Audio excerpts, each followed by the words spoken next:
And the topic this afternoon is mindfulness, but I would remind you about Teresa's new book, which I've read, and it's absolutely fantastic. It's called The Magic of Makarasana, the yoga posture that will change your life. And it's a very interesting and, practical book. And perhaps Teresa will put the link up, or I can put the link up where you can get hold of a copy of this. It's just a download book, and it's only $5.99, which is only about £4 or so. So anyway, enough from me. Welcome everybody. Teresa, welcome. Thank you, Tim, and welcome everybody.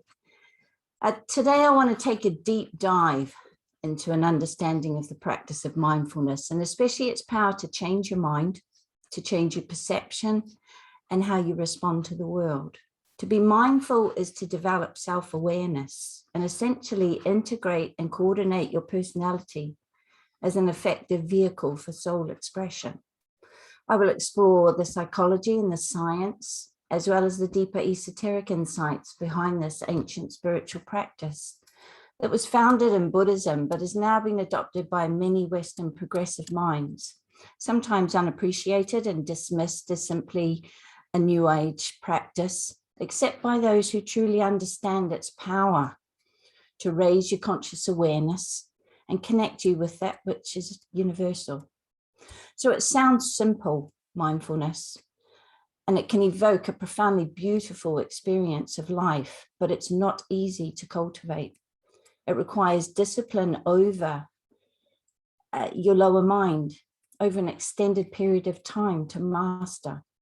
I aim to explain just what mindfulness is and what it is not, and how it goes hand in hand with the practice of meditation as essential to anyone who seeks to truly live and not simply study or know about a spiritual life. So many find it challenging, as it asks you to be prepared to take off the lenses you wear that color the way you see the world and reality, and to see it as it truly is. So I want to begin by giving you an experience of mindfulness. So we're just going to do a very short few-minute meditation practice, but with a little bit of a difference. So I'm just going to invite you to sit comfortably and gently close your eyes.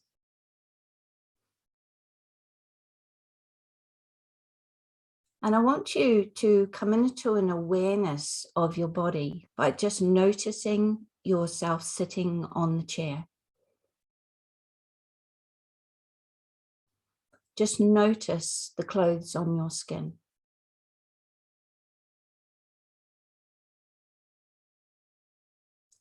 And now turn your awareness to your hearing and just let sounds come to you. Let this moment be as it is. And now take that awareness to your breath and just watch your body breathe.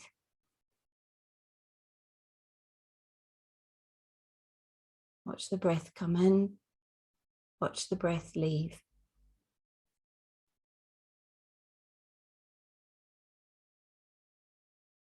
And with each breath cycle, allow the breath to get a little deeper and just follow the breath with your mind.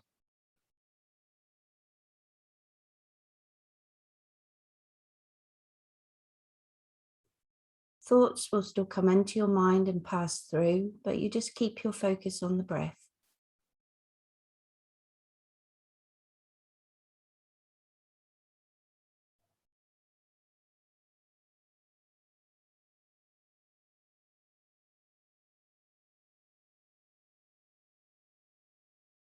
And as you maintain a gentle focus on the breath, you will find that it takes you inward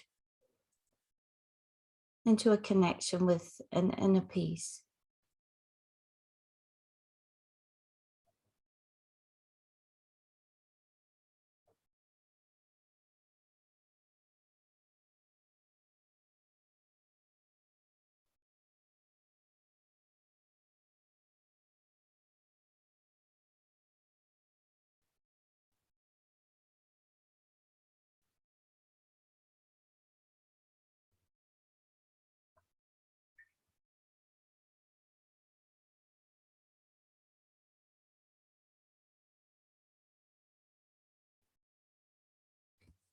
Now I invite you to gently let go that focus on the breath. And you're going to come back into an awareness of your physical body, but I'll invite you to keep your eyes closed for a moment. So just come back into your physical body, just moving, reconnecting. But as you open your eyes, in the first few moments when you connect with the world, I want you to truly see, hear, experience, and be present in the world. So as you open your eyes, just for those few moments, just look around your environment where you are. So when you're ready, just opening your eyes.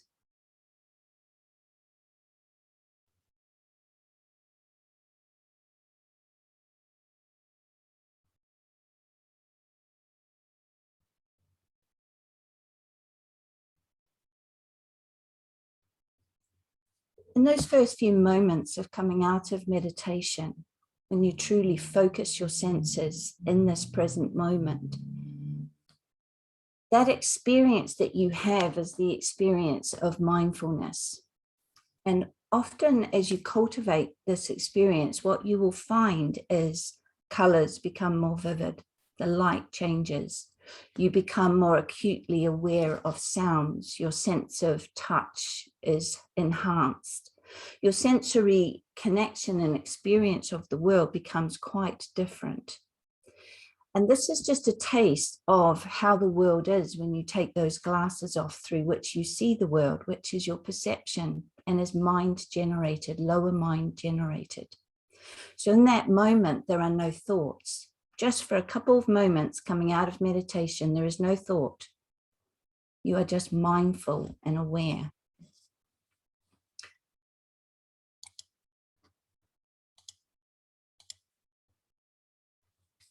So I just want you to have a look at this very simple diagram. And really, this is the difference between being mindful and mindful. So when we are present, we're just in the here and now. We're not full of the myriad of thoughts that occupy our mind.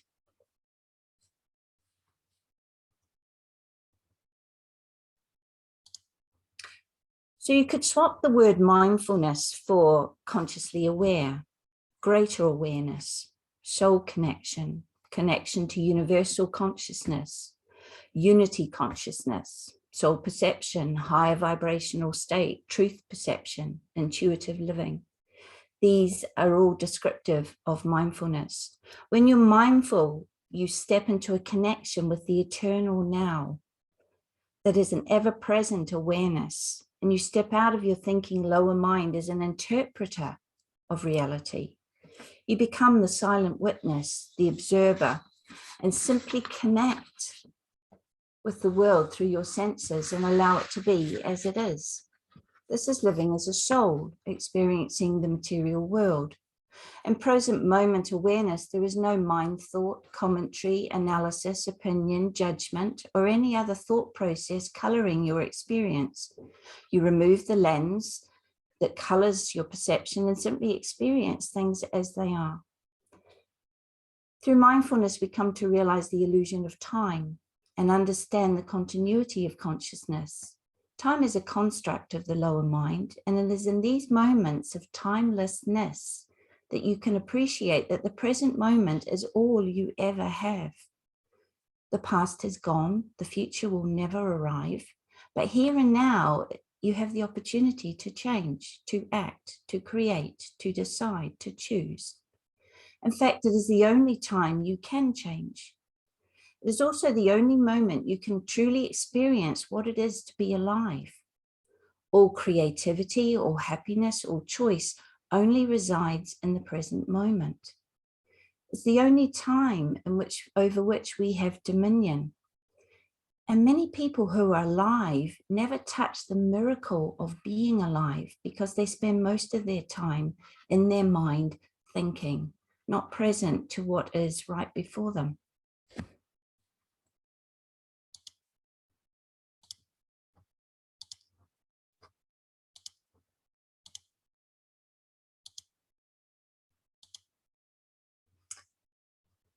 This is a wise man who knows very much about mindfulness. So when asked what surprised him most about humanity, the Dalai Lama answered, man sacrifices his health in order to make money. Then he sacrifices money to recuperate his health. Then he is so anxious about the future that he does not enjoy the present, the result being that he does not live in the present or the future. He lives as if he's never going to die and as if he has never really lived. And this is what mindfulness does. It brings life back. When we live in our mind full of thoughts, we lose the gift of the present moment. We don't truly live.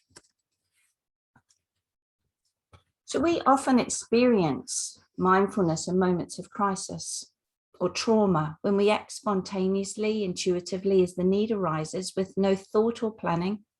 And these actions often reflect the highest human capacities and qualities. We all know incredible stories of true heroes who simply responded to the need of the moment. They think about it later. Many accidents occur because we're not mindful.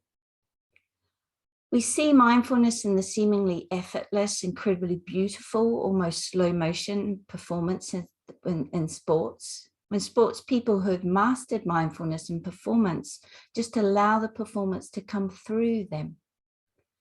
You may have experienced moments of absolutely clear insight when intuitive understanding simply arises on the palette of your mind and paints a beautiful picture of complete realization of some truth, or presents the perfect solution to a problem or a conflict. This can only occur if you are present and aware and not caught up in your thinking mind. In the West, especially, we have developed our lower analytical thinking mind through education and the accumulation of knowledge. And this was a necessary part of our collective evolution. But increasingly, there's a realization that we've overdeveloped our mind in this way.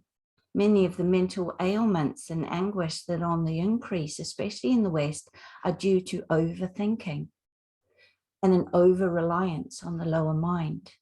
We're too much in our head. Unfortunately, with many of the technologies that are developing, this is only going to get worse. In her book, Intellect to Intuition, Alice Bailey goes into this in immense detail. She speaks of different paths to enlightenment, the more mystical path through the love of God, and the occult path through the understanding of God through the mind.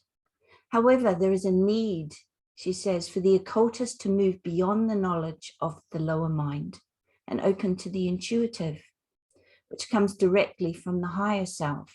She speaks of the development of the intuitive knower. We only open to new thoughts, inspiration, and illuminations when we surrender our usual thought processes and open to the language of the higher self or the soul, which is the language of intuition. This intuitive knowing comes through in the space created in your mind when you're simply mindful and aware. Einstein recognized this when he said the intuitive mind is a sacred gift and the rational mind is a faithful servant. All great achievements of science must start from intuitive knowledge. Einstein is reported to have once said to a friend, "At times I feel I'm certain I am right while not knowing the reason." Arjuna in the Bhagavad Gita had to learn to be in the moment, to be present and do what was required in the moment, guided by his higher self, Krishna. When he switched off the conflicting dual thoughts in his mind and astral nature, he opened to a full realization of Brahma and God and understood all of creation and witnessed the beauty and power of all that is. There is a time for focused study and reading occult classics, philosophy, and ancient wisdom teachings through the use of the higher mind, especially if this is done mindfully. But life is your greatest spiritual teacher and here to be experienced, for you to be present. This is why we are here, incarnate in this school of souls. If our role is to spiritualize matter and bring those higher vibrational energies down into the material world, we have to observe life in all its myriad of colors, to be open to the intuitive understanding that comes through, and to ground this in the material world, because we are present in that world. And when we do this, the understanding flows and our awareness becomes wholly or wholly present. I find whenever I have a problem that I can't grapple with my lower mind, I'm trying to work out a solution, weigh up pros and cons, getting nowhere. I walk away, I go for a walk in nature, I go for a run, I completely forget about it, and I connect with my environment, and I look at the beauty, and I just run along, run down by the river, listen to the birds, and without fail, the answers that I'm looking for will come through complete, like a download, with a complete realization, beauty in their simplicity and how absolutely magical they are. And usually I have to run home or get home so I can write them all down before I kind of lose that understanding and realization. But it only came when I connected, when I got out of my head and I got into my body and I connected with life and opened to that higher inspiration and higher awareness. Spending time in nature is an excellent way to practice mindfulness. When we simply allow ourselves to be in nature, to open all our senses and breathe, we experience ourselves as a soul. We experience a profound connection and are grounded, connected to the energy of the earth. This connection to the peace inherent in nature enables a connection to the peace inherent within us. We come to understand that we are one through a practice of mindfulness. This is why I've written an online course that teaches you to meditate through a connection with nature. An outer love of the peace in nature inspires an inner love of meditation and a connection to a deep source of wisdom, clarity, calm, and strength within you. To be mindful is to function as a soul through your personality vehicle. You see the world, hear the world, connect with the world through your physical senses, and your etheric energy is one entity. There is no duality, conflict, analysis, commentary, or any of the emotional, astral, lower mind stuff of the personality. You become aligned vertically. When mindful, you spiritualize matter. You bring your soul to witness the dance of life. It's why we're here. A focus on your breath will always bring you into the present moment as it coordinates and integrates all aspects of you into one whole. From an aspect of the chakras, it lines them up and develops the free flow of energy between them. It connects you to your higher self. This is why in moments of profound connection, we often experience that our breath is taken away. As we pause, we're breathless and we feel this connection.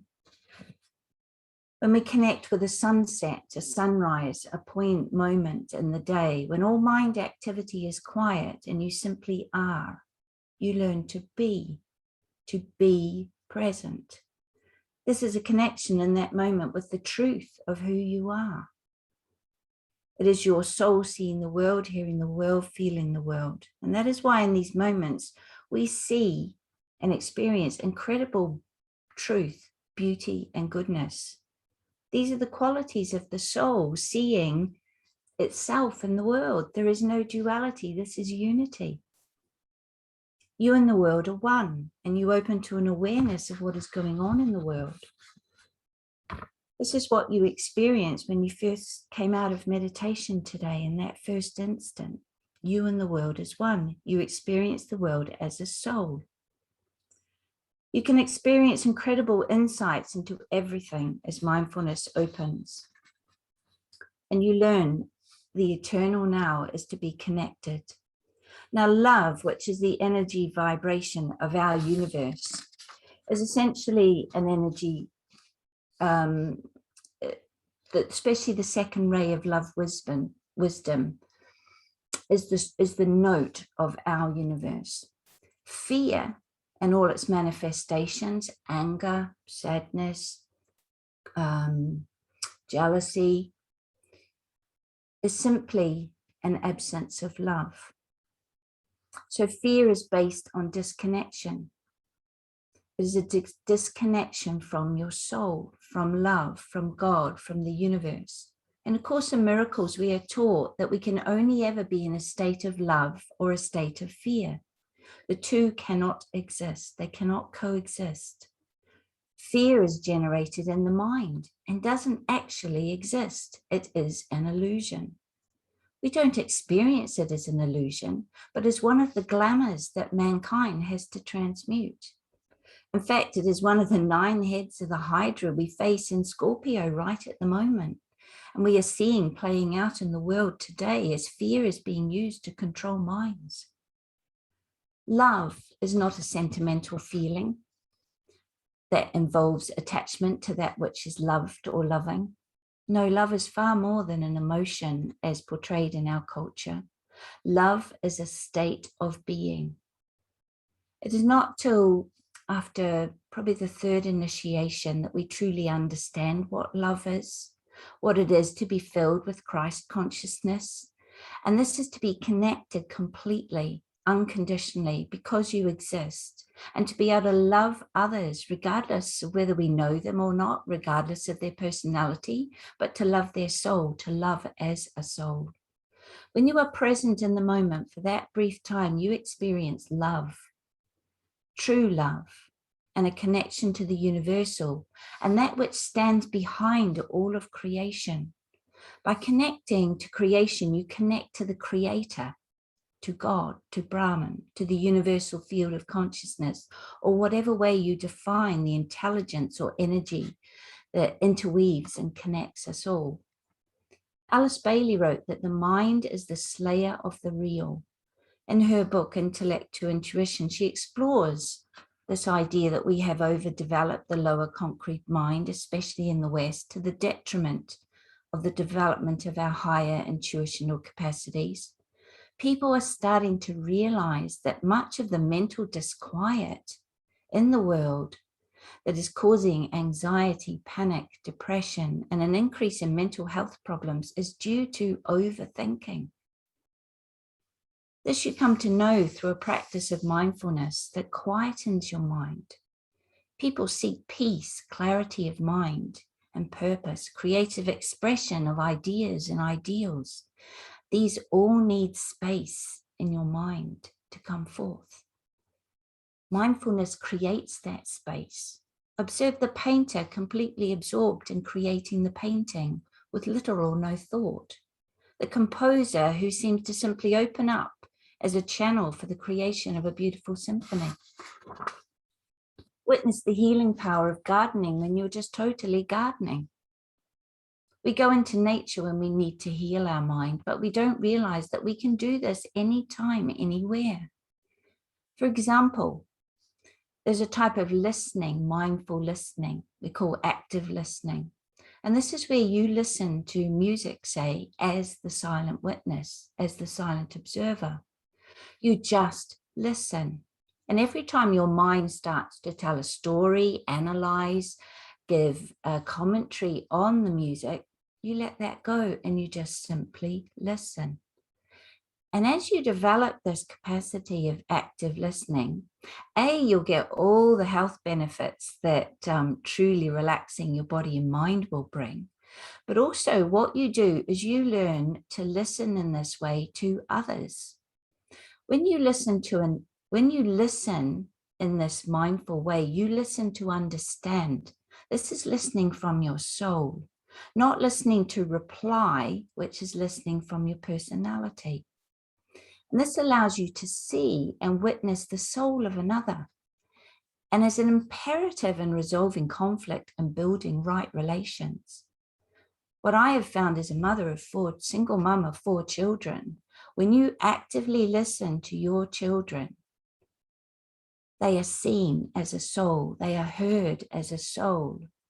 and they are loved and nourished as a soul. And it only requires a small amount of time of active listening to listen to understand. And that child is completely happy. And you see the light, shining light of the soul of that child.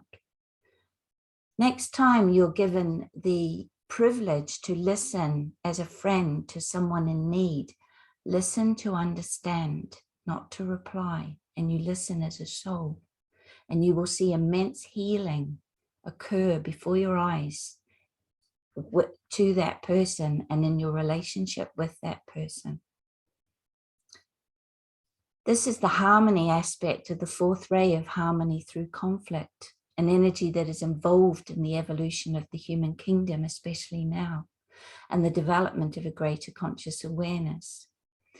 And the other beauty of mindfully listening is you develop capacities to become aware of things about people, awareness far beyond what you might take in through your normal senses. You start to just be aware of how someone is emotionally, how they are mentally, what's going on for them. It's almost a telepathic awareness develops. I've found that you can tune in and listen and become aware of that which stands behind all sound in the world. I call this the sound of silence, the silence from whence all sound arises and to which all sound returns. And this is there all the time. To do this, you have to be the silent witness, to connect as a soul, to be mindful and aware. Now, I want to explore some of the latest scientific and psychological understandings of our mind. So the latest research estimates that we have about 6,000 to 7,000 thoughts per day running through our mind. Many of these are the same thoughts we had yesterday, and most of them are not originally our own. So it's busy in there. If you've ever observed your thoughts, you will know there are patterns and tendencies and deeply grooved trains of thought that we habitually follow. Buddhists call these thoughts the chattering of the monkey mind. And I just want to explain a bit more about this chattering of the monkey mind and what we can do. Okay, so this is a very simple diagram that shows the connection between your thoughts, your mind, and your feelings, which we tend to associate more with our body. Now, when we have any thought, any particular thought, it creates neuropeptides. These are like chemical messengers. And these are relayed to all different parts of our body so that we feel an alignment to that thought. So if we have an angry thought, we get all the feelings in our body of building anger. And then the body has a sort of a relay, a feedback system. And how the body is feeling is relayed back to the mind also through various chemical messengers and hormones and all sorts of systems. And what the mind does, it creates more thoughts in alignment with those feelings. And we wind up in a loop. So if these thoughts were positive and our body starts feeling good, we feel excited and inspired. You'll see this in children if they're really looking forward to something and they start going round and round a loop, building more and more excitement as their thoughts, as they start to feel excited, their mind creates more ideas of why this is exciting. And they develop this groove. And we all have patterns. And what happens is when we go round these cycles, our brain, our neural tissue actually wires certain pathways. So they say that thoughts that fire together wire together. And we wind up with deep grooves and patterns of thinking and feeling.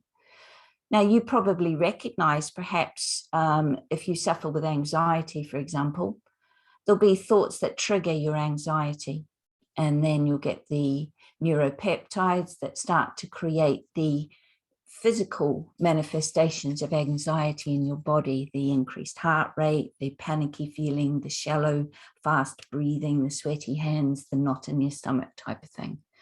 And then when your mind picks up on those feelings, more of those anxious thoughts, until one single anxious thought, you go round and round this loop and it gets blown out of all proportion and you wind up in a full-blown anxiety attack based on one thought.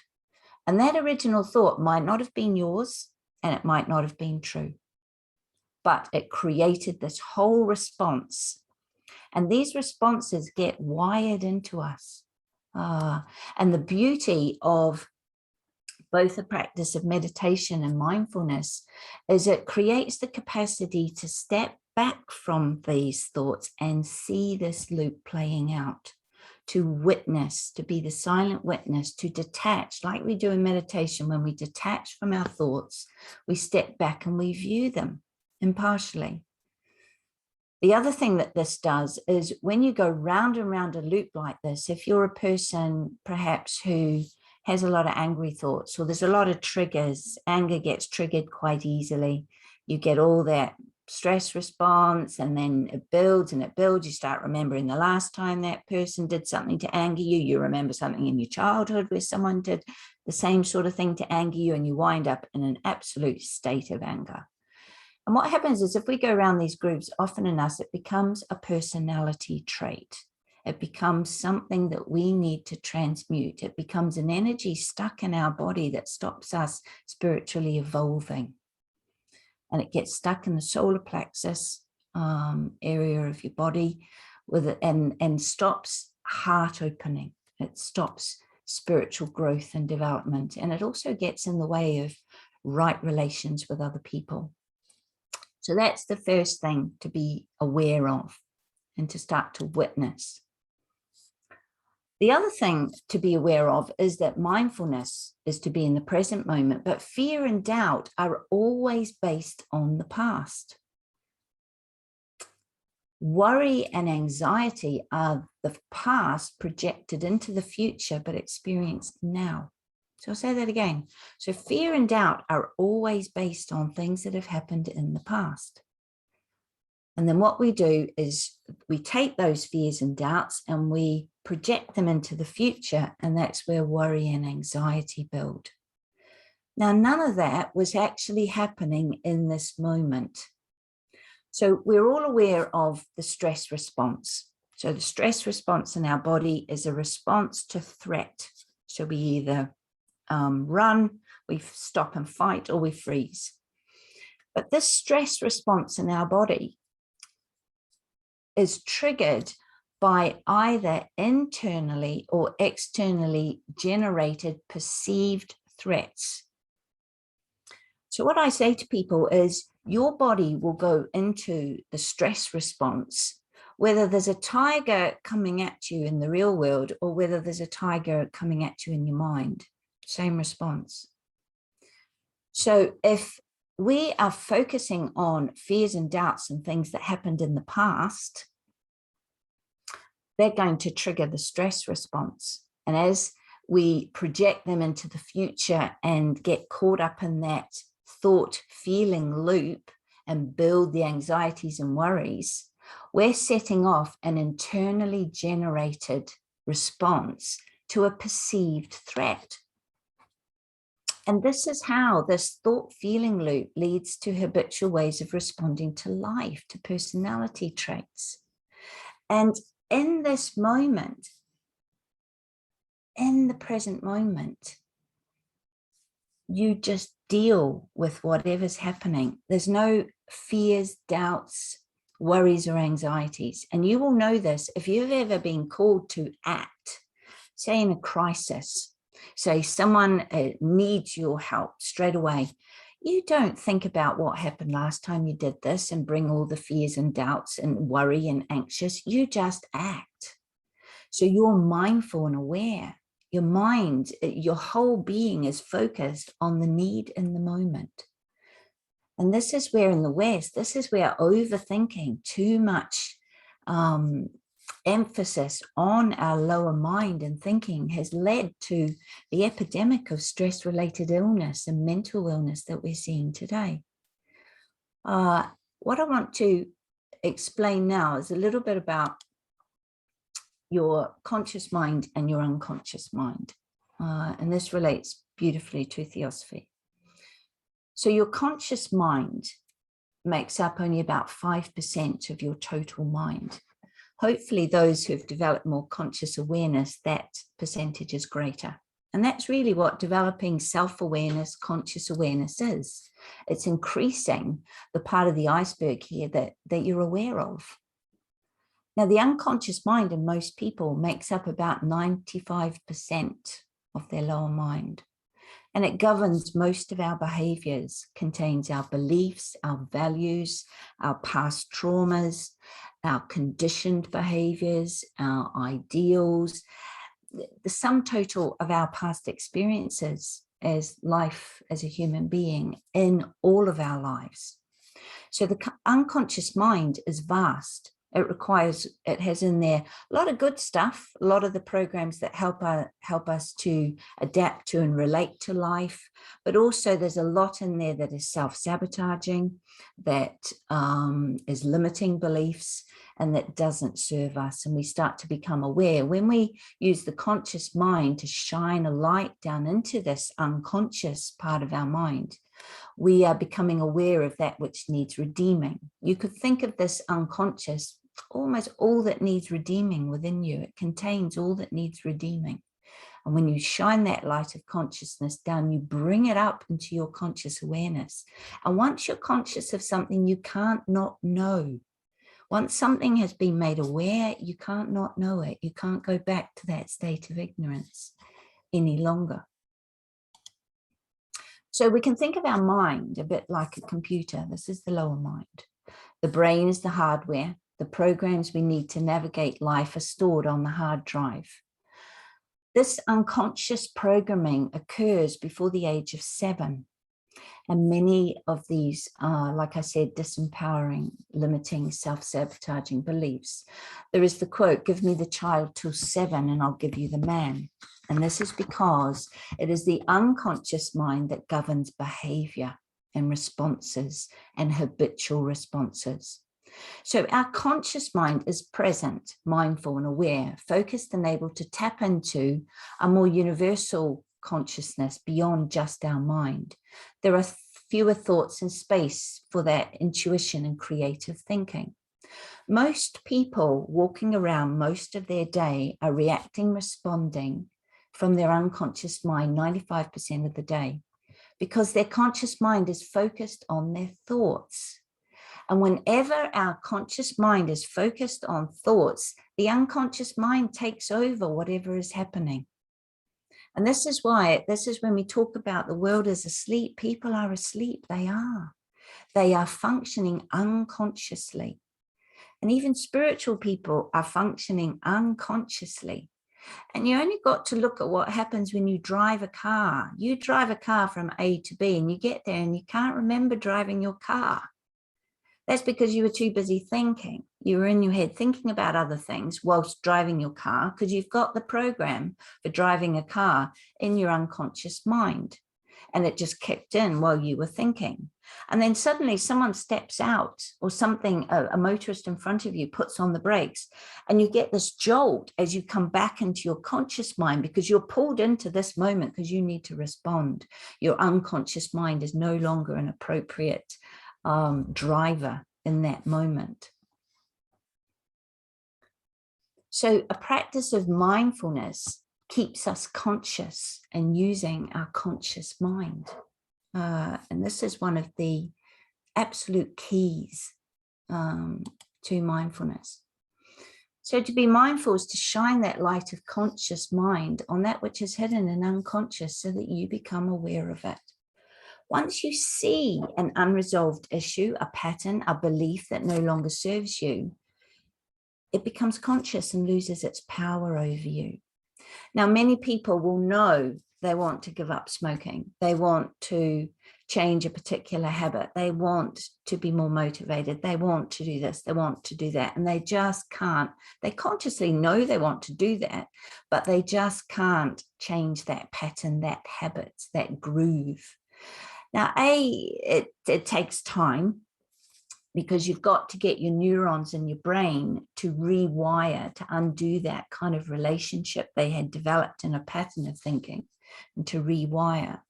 But the other thing you have to do is there's often programs deep in your unconscious mind that are sabotaging. And this is really the basis of psychoanalysis and counseling and delving into the unconscious to change those programs and to change your habitual way of responding to the world. Oops. And this increases your self-awareness and changes your perception, changes your experience of reality. So the key thing is that when you're thinking, whenever you are focused on thinking, your unconscious mind, the you that developed from 0 to 7, is running the show. And this is why, to be honest, we have so many childish, childlike, emotionally immature adults walking around in the world, because they're not consciously present. They're not using their conscious mind. For example, I'll give you an example of anger. And this relates to anger management. When, let me go back to this thought feeling loop. So when anger is triggered, and it's usually triggered by something that's unresolved in your unconscious mind. Might be something from this lifetime, from a previous lifetime. It might be a whole set of things that have happened to you in your life that spark anger. So anger is triggered, and that creates all the feelings we know in the body, and we go round and round this loop and we wind up an angry person. Now, with a little bit of understanding of mindfulness, when you are first triggered by anger, if you are mindful and aware, you will start to notice the physical changes in your body. And you will actually step back and notice and almost watch yourself getting angry. And this is a real key. This is where a practice of meditation really comes to help us, because it gives us that capacity to observe ourselves getting angry, to observe our response to some trigger in the world, some neutral trigger. And then we've got 10 seconds, because what happens is when we are first triggered, the part of our brain that responds comes from the limbic system, the amygdala. And the amygdala is the animal part of our brain that is totally focused on survival. So the amygdala will just react.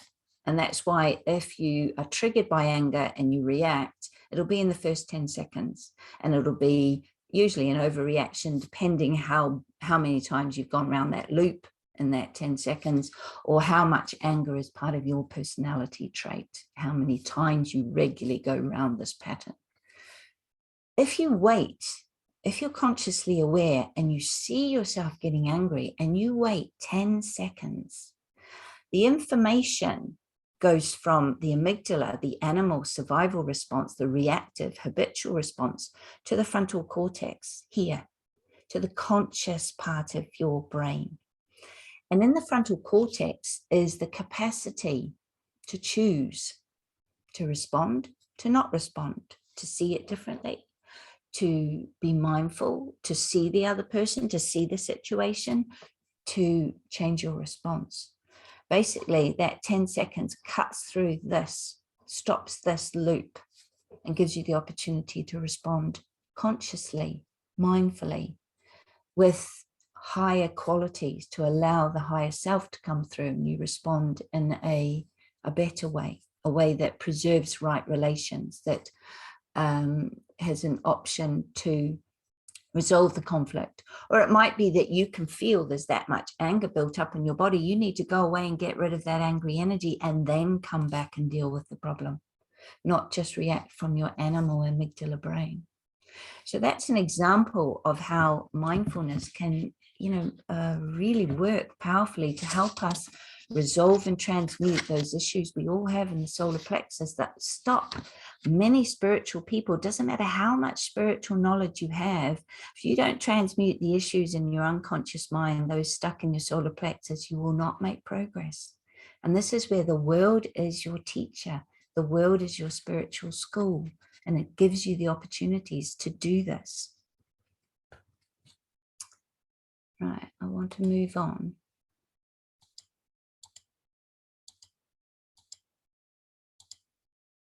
What I want to look at briefly is how meditation develops mindfulness and how they go hand in hand. So meditation, they found scientifically, actually rewires neural pathways in your brain.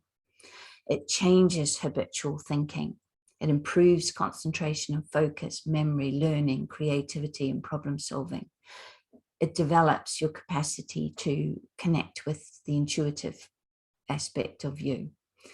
In meditation, we are the observer, the watcher.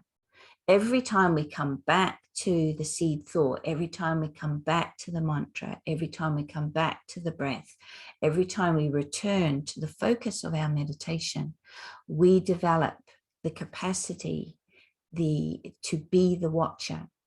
And it develops the following, it cultivates the following qualities of mindfulness. So in mindfulness, there is development of the quality of acceptance. We learn to accept things as they are. How much mental anguish do people go through trying to control things, wanting things to be the way they think they should be, and anguishing over why they are not? In meditation, you accept thoughts as they are. You simply observe them move through your mind like patterns, like clouds across a clear blue sky. In mindfulness, there's an active recognition that things are as they are. How am I responding to this consciously? There's also intention. So in mindfulness, we cultivate the intention to stay mindful and aware, to be present and to return to it again and again whenever we're caught up in our thinking mind. In meditation, there's the discipline of returning to the breath, returning to the focus on the candle, returning to whatever the focus is. There's also in both meditation, I'm just going to hide this so I can see it. In meditation, in mindfulness, sorry, there is a capacity to let go and let be. So this capacity of surrender is something that we in the West especially have a lot of trouble with. We have a lot of trouble just surrendering and relaxing. We have a lot of trouble surrendering and sleeping deeply. We have a lot of trouble just surrendering and allowing life to be. When we simply observe thoughts and feelings as they arise in that moment, we're not trying to be mindful, we're allowing ourselves to be mindful. And there's a huge difference. It's like in meditation, if you try to focus on the breath with an intenseness in your mind, you'll just start thinking about trying to focus on the breath and you'll go crazy. When you allow yourself to gently rest your awareness on the breath, it's a whole different experience. And many people in the West have got such trained lower minds that they can no longer let go. And this is where we get into many psychological problems where people just cannot move and change or embrace change. Okay, there's attitude. In meditation, we have a no criticism. So we accept the meditation as it is, and we don't criticize our mind when it wanders off. We just simply come back to the focus with loving kindness. And this develops an attitude of non-judgmental, a non-judgmental attitude in mindfulness. When you are mindful, there is no judgment. Judgment and criticisms are aspects of the lower mind, of the ego. We have an attitude that's curious and kind, more like a child, with wonderment in the world. And this is the beauty of mindfulness, is as you practice mindfulness, you do go back to feeling curious and kind, and you develop an awe. The world becomes more colorful, more vivid. Your experience of life is far from mundane, in the mundane. There's a patience. So any new skill or change requires patience and perseverance, and mindfulness does. You've got deeply grooved patterns in your way of thinking and seeing the world. You've got to be prepared to ungroove them, to change. So when you establish a regular meditation practice, this requires patience and perseverance. So meditation is like training for mindfulness. As you train regularly, you change your mind. And then you have this meditation practice every day, but mindfulness is like a practice for every moment of every day. And being mindful makes it easier. Meditation makes it easier to practice mindfulness until eventually it becomes the way that you are. You simply be. You're simply being.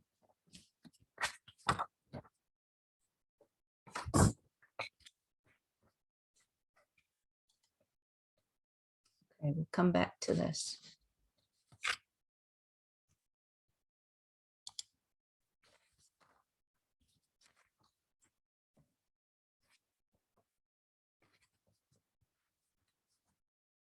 So many of the health benefits of mindfulness, if you're not already convinced, people who practice mindfulness cultivate happiness and contentment. They tend to be more creative. There's greater clarity in their mind and a sense of purpose and meaning to life. So now what I would like to do is to look at how we actually cultivate a practice of mindfulness. Back to sharing the screen.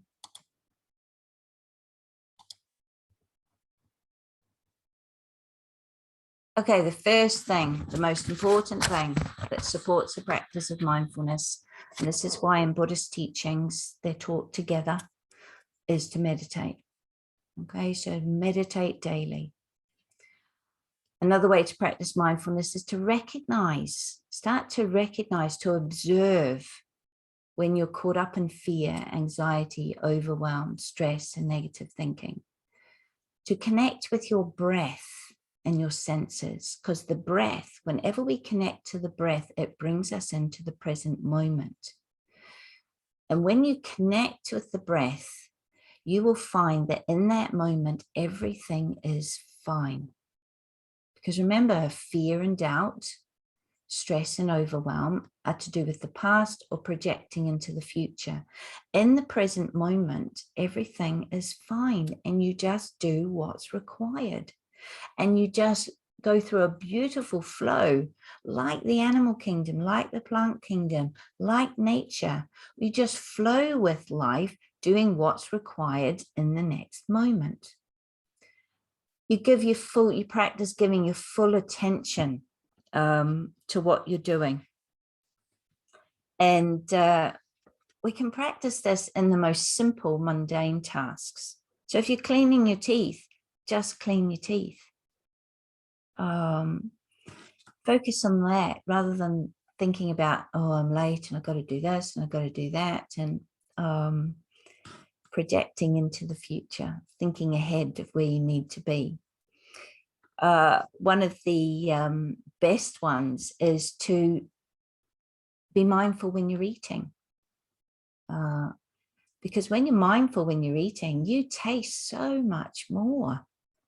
I believe also that it's probably a very effective weight control technique, because really a lot of the time we're eating to experience those sensations. And because we're not mindful, we just keep eating to try and experience what we're not paying attention to.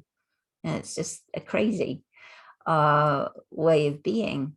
And when you give your full attention to eating, it becomes a profoundly nourishing experience. It relaxes your gut, relaxes your nervous system, and you will absorb more nutrients. And it's an more enjoyable process.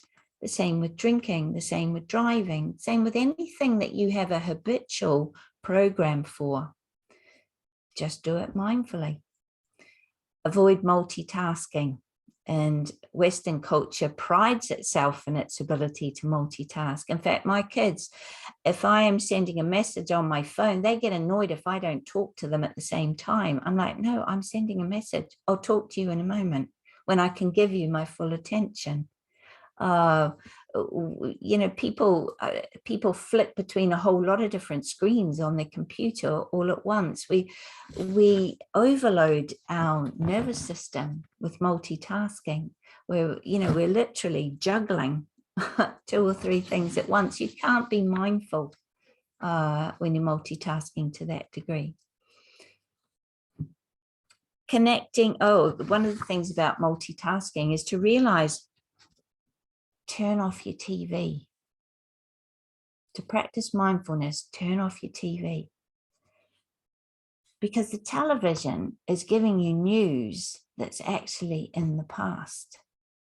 And it's projecting, often it's usually negative, because only really negative news sells, or people are drawn to it. Projects all the fears from what's already happened into the future, saying this might happen again.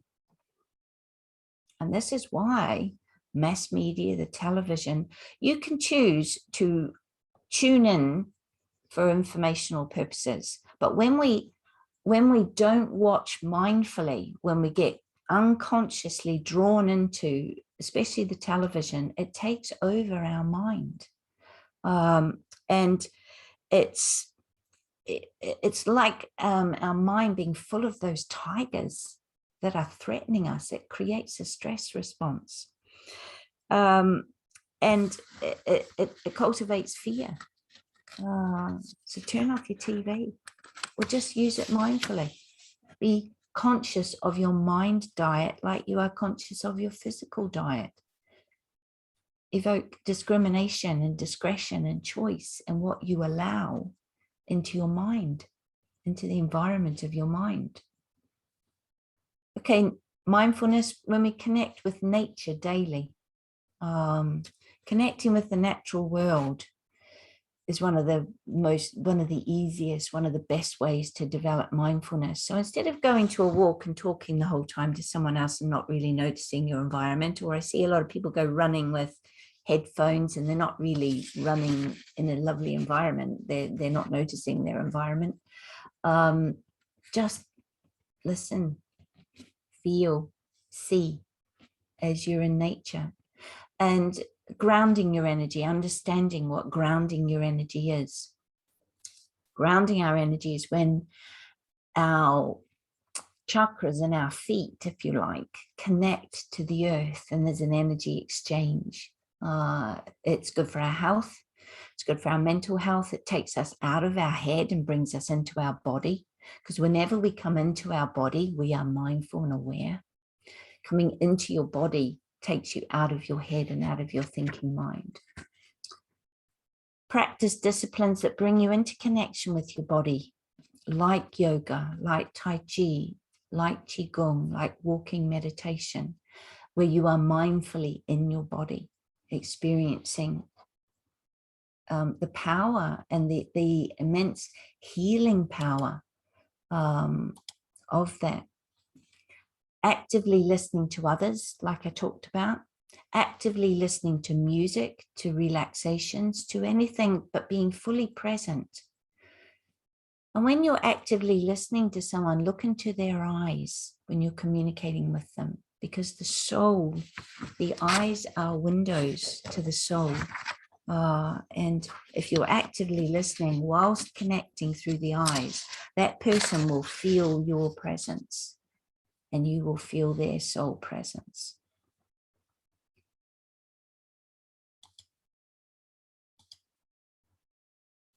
Cultivate listening to your body's language of aches and pains. Most people try to avoid listening to these at all cost, but they're always telling you something. They're there. The soul speaks through the etheric body, through the body. Mindfulness will naturally lead to better physical care of your body. Because you're mindful, you're aware of what it needs, you're aware of what you're doing. You're noticing you've had 2 glasses of wine, not noticing you've had 5. It just happens naturally. So I talked about eating mindfully, doing habitual tasks, and they no longer become mundane. Choose to think mindfully. So this is what using your mind as a tool, as an instrument. So most people's minds are just, I talk about their minds as like wild horses. So they just follow that thought and off all the place. Like the Buddhists call it the chattering monkey mind. I think of people's minds as like, it's full of wild horses that they have no power or control, and they just go wherever those horses go. When you start to discipline your mind through a practice of mindfulness and a practice of meditation, it's like you tame those wild horses. You still have their power, their clarity, their drive, but you determine the direction. So you like chisel, your mind becomes this finely tuned instrument that you can then direct to think. And this is where you can actually use your mind and think beyond normal repetitive thoughts, other people's thoughts, and use your mind to think conceptually into new areas of thinking. And you'll find you do this sometimes if you have a really deep philosophical conversation with someone, or you have a friendly deep debate about something. My daughter studies ethics, and when she comes home with an essay on some ethical subject, and we nut it out, we use our minds. We're right there, we're mindful, but that's what we're doing. We're mindfully using our minds. Another way to be mindful is to acknowledge your self-limiting beliefs, your unconscious mind programs, the self-sabotage patterns of thoughts and behavior, and seek to change these. So we're shining that torch of the conscious mind down into that which needs redeeming, our dweller on the threshold. This is right at the key to spiritual development and developing a soul-infused personality. And we can do this through meditation that taps into the intuitive, that will bring you insights, new ways of seeing things. There's stream of consciousness writing, spiritual journal, where you allow your higher self a vehicle to speak to you. There's something called emotional freedom tapping you can explore, which is using acupressure points to connect, to tap using the conscious mind to reprogram the unconscious mind, similar to hypnosis or self-hypnosis. There's the use of affirmations that reprogram the unconscious mind. The book I've written, Makrasan, the yoga posture, I explain in that book how it enables you to change your mind, to get into your unconscious mind and shine the light of consciousness by the particular alignment of your energy centers in your body. In this very simple posture, it gives you a chance to change your mind. You can choose to be content or happy. So this is where mindfulness really starts to become powerful, because you have developed a mind that is relatively free of thinking. So you can choose what state of mind, what state of being you want to be in. And an example of this is the practice many people use of gratitude. So science has done studies, and they've found that if your heart, gratitude opens the heart center, opens your heart chakra. If you are centered in gratitude, anger cannot be present. It's like that idea, you're either in love or you're in fear, they can't coexist. So a lot of people, whenever they feel out of sorts, they'll cultivate a gratitude practice. What in this moment, in this event, in this situation, have I got to be grateful for? And that will bring you into alignment with your higher self and your heart. And it gives you this capacity to start to choose how you are in your mind. Learn to be more and do less. Doing is a product of a busy, ego-driven lower mind, avoiding the space and quiet that might bring up that which needs healing. And this is a contagion in the world. A lot of people don't want to simply be present in their mind and to be still, because they're frightened of what they might have to see. when they do that. But once you experience simply being, you won't want to do anything else. And you learn to flow with life. You learn to let go the need to control life. You learn to accept it, to embrace it, to choose to be happy and to engage with it. And the spiritual lessons come thick and fast, and you grow thick and fast. And you really progress quite quickly. So this is The Magic of Macrossin. This is an ebook. It's only about, I think it's about 20,000 words. It came to me on a run, on a walk, whatever one of the two, just like an inspiration. You need to write this book. I've taught this posture in yoga classes for 16 years. And my understanding is just grown and grown. And I have seen it transform lives. I have seen it bring connection with parents of autistic children. I have seen it calm teenagers. I have seen it cure PTSD and shift major traumas. I've seen it shift incest. I've seen it shift physical and emotional abuse, all by lying on the floor for 10 minutes a day in this posture. And you can see there's lots of other good stuff that it does, and I explore all this in the book. But if there was one posture, one yoga posture that is very simple, and you can modify it if you don't feel comfortable lying on the floor, one posture I would teach the world that would actually, they use this posture in war zones to deal with trauma. It's that powerful. This posture helps you, if in theosophy, you know, I'm supposed to transmute all this unhealed stuff from my solar plexus up to my heart. How do I do it? Macrossin does that. It works powerfully on the solar plexus to the heart chakra. It also works on the sacral to the throat. It works on the connection between the mind and the heart. It brings you into heart coherence, heart and mind intelligence and coherence. So that's sort of why I was compelled to write this book. And then I have developed an online school, and this is a result of the sort of lockdown and opening up to what it was I was supposed to do next. And there's a couple of courses on there. I've talked about this Learn to Meditate course through a connection with nature. And I went and made videos in some of my favorite places in nature, teaching people about meditation, teaching people through, most people feel that peace, that connection in nature, and that outer connection can create an inner connection. So this is for people, it can be for people who are new to meditation or people who want to understand it on a different level. And then this took me into when we are mindful, we are connecting with our truth, our essence, our true self. So I've designed a course that enables people to connect to their soul, to their truth, and to find their spiritual path. Maybe to find, if they're on a spiritual path already, to find where to next, what needs redeeming, what's holding me back.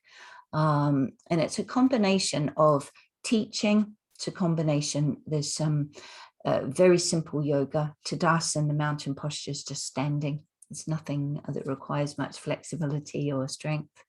I teach deep yogic breathing. Teach about energy, about the chakras. I've put in a video there with some energy freedom movements that are a bit like Tai Chi or Qigong you can do daily to keep the chakras clear.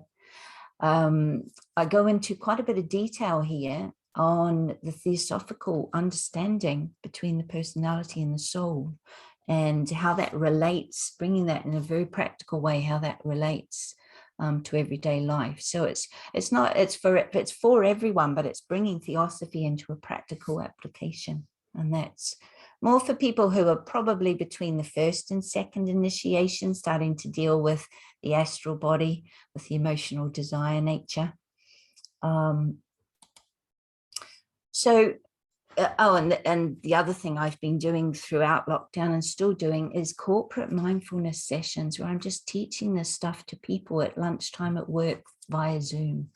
And obviously much needed through all that we've gone through in the last couple of years. So I hope and trust that this talk has given you a deeper understanding of why I believe a cultivation of a practice of mindfulness is essential as a spiritual practice for all who truly seek greater conscious awareness. And that's me. Namaste.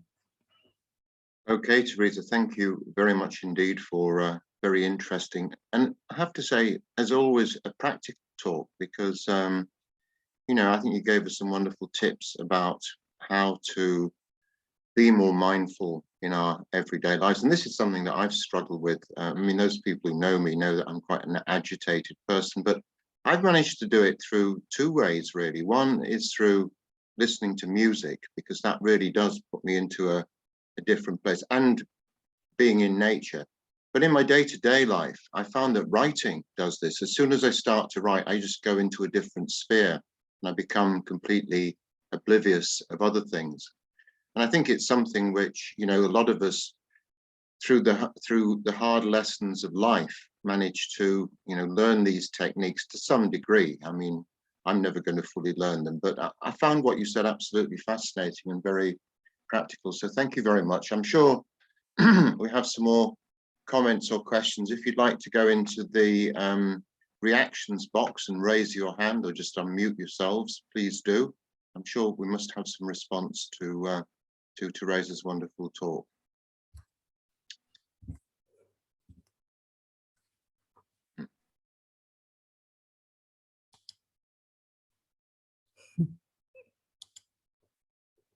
No, we don't seem to have any questions at all.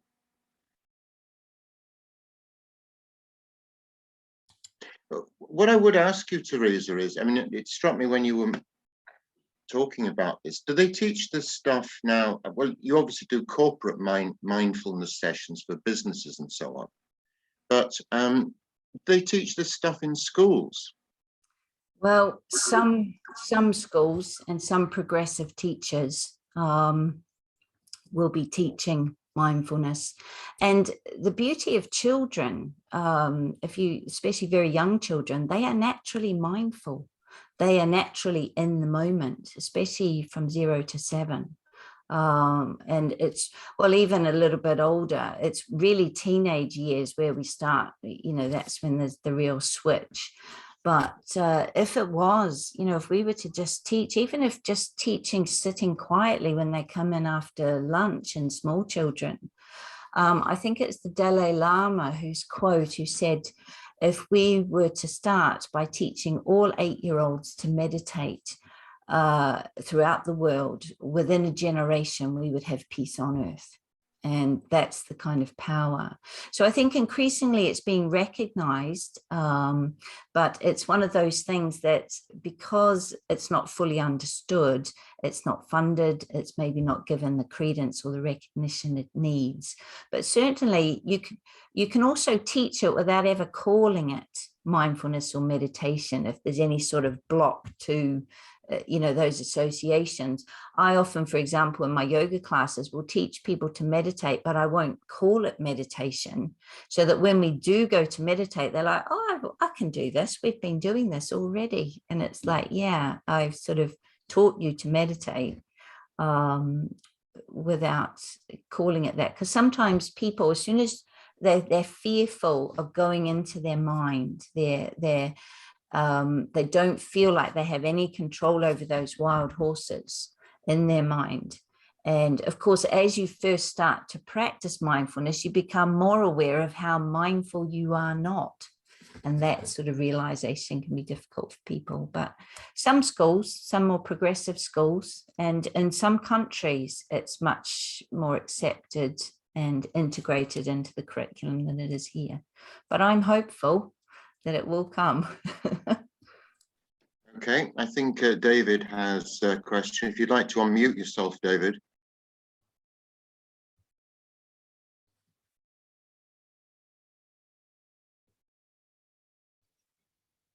Okay. Thank you, Teresa, for such an well, it was a talk full of really valuable information, insightful and very informative.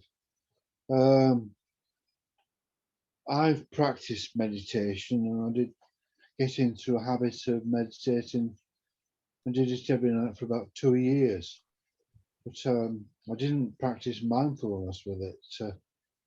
I must try and get back into that again.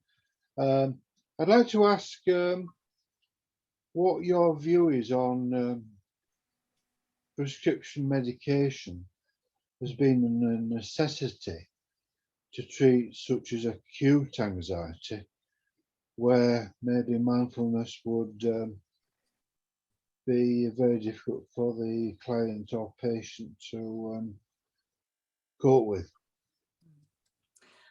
I think in some cases, almost when the mind and the nervous system has got to a point where it's just totally what I call fried.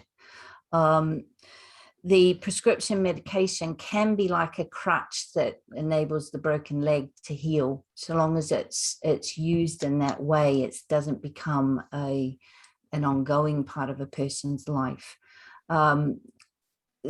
When the mind is almost the almost shattered, it can help, but it's also like anything in Western medicine. It's a bullet to try and fire at the symptoms rather than taking the time to deal with the root cause. Yeah. And so it's a time and resource and money and that sort of thing issue as well. But if someone is in absolute crisis, they probably not going to have the capacity to experience any mindfulness at all. And this is where something like popping them in that yoga posture, or just playing music of a certain, we use sound healing music of a certain frequency, sometimes can just calm the nervous system down through that entrainment and that resonance, and just open the opportunity. But it's something that if a mind is got to that point, it's almost the fear response has just become overwhelming, and the mind just cannot cope. So that tiger in the mind is very real, and there's almost can be a loss of a touch, a capacity to be in touch with reality at all. So things like gently getting the person out in nature, getting their energy grounded, bare feet out on the ground, paddling in the sea, paddling in the river, connecting with animals, all of these things will help to bring the person, you've got to bring them into their body, because we can either heal through the mind or we can heal through the body to the mind. So sometimes if the mind is very ill, we can come to healing through the body. And that's where things like Tai Chi and yoga that work on the etheric body, that calm the astral, can actually work to heal the mind. Other way around, we can use the mind when the mind is healthier. We can use the mind to heal the body. So sometimes you can come in through the breath, through the body, if the mind is reached that state. And unfortunately, we're seeing a lot of people whose minds are reaching that state of total overwhelm. Yeah. From a spiritual or theosophical concept, I wonder if a patient is on long-term medication and then eventually passes away, if they'll then be in a state of having to confront this acute anxiety in another lifetime and have to resolve it then if they don't resolve it in this life. Yes, definitely. Definitely. It will be one of the, because the soul, the soul is here for us, to develop capacities and qualities, and the capacity to take back control of the mind will be addressed in the next lifetime or lifetimes. Definitely, I would say, because Thanks, Teresa. often, to be honest, that person will get to the point where they are suicidal. And that's you know, when the mind is a place they cannot be any longer. Yeah, something will trigger that situation possibly as well. Yeah. Thank you for your inspiring educational talk. It really has been very, very. In fact, I wanted to go make a cup of tea, but I was so riveted to it. I just couldn't leave this, and even though I can still hear what was going on, I still wanted to be with the screen and be with the lecture and not lose my concentration point on it. Good. Well, this is being recorded, and I will put it on YouTube because I'm very aware that there's a lot of information, and you might want to revisit some of that. So that I'll make that available to Tim so that you can go and watch it if you want to. Because I believe, especially in the way the world is at the moment, in response to what we've all experienced and are continuing to experience, that this is more important than ever and will be more needed than ever. And I think we're increasingly seeing a society, I notice it in my children, where there's almost going to be no capacity for mindfulness. There's No. distraction, and they're delving into a virtual world where they don't want to cope with the real world. And there's so many devices and so much demand on your attention that I don't like to think what it's going to do to the human mind.